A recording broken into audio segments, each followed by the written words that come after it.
దేహం లేకపోయినా కూడా వారు మనుగడలోనే ఉంటారు. పిల్లలు మీరు గమనించినట్లయితే కీర్తన గ్రంథము 39వ అధ్యాయం 5వ వచనములో ఆవిరి అనేమో యాకోబు అంటే, బెత్తెడంత అని కీర్తనకారుడైనటువంటి దావీదు అక్కడంటే, ఇక్కడ మోషే ఏమంటాడంటే పచ్చగడ్డి వచ్చేస్తుంది. అరే నేను బతికేస్తున్నాను అనుకునే లోపు చనిపోవచ్చు.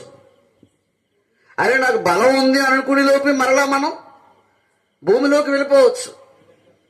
అంటే ఎంత వేగంగా మనిషి యొక్క జీవితం, ఎంత జీవము ఆవిరి వంటిది.